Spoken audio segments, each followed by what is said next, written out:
Ineos ने Manchester United में एक माइनॉरिटी स्टेक्स जो है वो खरीदे क्रिसमस के आसपास। अराउंड 25% के आसपास उनके शेयर्स रहेंगे। उसके बाद इनियोस ने एक स्ट्रैटेजिक रिव्यू लिया under the leadership of David Brailsford. उसके बाद हमने डैन एशवर्थ को ऑलमोस्ट 3 से 4 महीने चेस किया to get him as a sporting director of Manchester United, and we fought a legal battle with Newcastle to get him out of his old contract। और वहाँ पे हम लोगों को कॉम्पेंसेशन पैकेज 3 मिलियन के आसपास जो है मुझे लगता है न्यूकासल को देना पड़ा था। तो ये सारी चीज़ें होने के बाद कल न्यूज़ आता है कि Ineos has back tracked on this decision which is a very important decision because you had hired a sporting director for your sporting club. तो अगर आप इतने बड़े डिसीजन पे बैक ट्रैक करते हो वो भी इतने जल्दी, तो there rises a question of your recruitment of that sporting director और the process you have followed for recruiting that sporting director.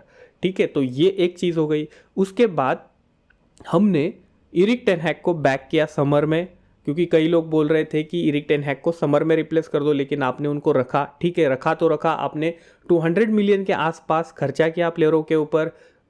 तो ये जो प्लेयर आपने खरीदे थे समर में, तो वो कहीं ना कहीं एरिक टेन हैग का इम्प्रिंट या फिर उनका प्लेइंग स्टाइल या फिर फॉर्मेशन को दिमाग में रख के ही आपने खरीदा होगा। और आज हमने उनको सैक कर दिया है। एट द सेम टाइम हमने उनको कॉम्पेंसेशन पैकेज भी दिया है to get him sacked out of this club. और उसके बाद हम ऐसा मैनेजर ला रहे हैं जो plays in a different style in a different system. तो ये 3-4-3 वाला जो एमरिन वाला स्टाइल है तो ये अलग है। तो हमने जो 200 मिलियन समर में स्पेंड किए, क्या उसमें से हर एक प्लेयर सीमलेसली फिट हो रहा है आज? तो ये सारे क्वेश्चंस जो है वो रेज हो रहे हैं। एट द सेम टाइम कई लोग क्रिटिसाइज कर रहे हैं ओल्ड ट्रैफर्ड को नॉकडाउन जो किया जा रहा है उसको लेके। I personally believe old Trafford एक ऐसा मॉन्यूमेंट है जहाँ पर यूनाइटेड की जो हिस्ट्री है वो एनग्रेव्ड है, यूनाइटेड की जो सोल है वो वहाँ पे बसती है।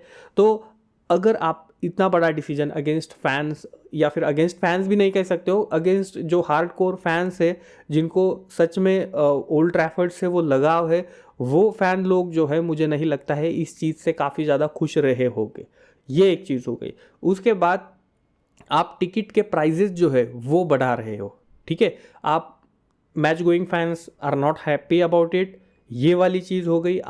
वेरएज आप जो आपके प्लेयर्स हैं उनको आप ओवर पे करते हो। रैशफोर्ड आपका हाईएस्ट पेड बंदा है, कैसिमेरो आपका हाईएस्ट पेड बंदा है, तो क्या वो रेगुलर स्टार्टर है? क्या वो रेगुलर आपको पिच के ऊपर डिलीवर कर रहे हैं या नहीं?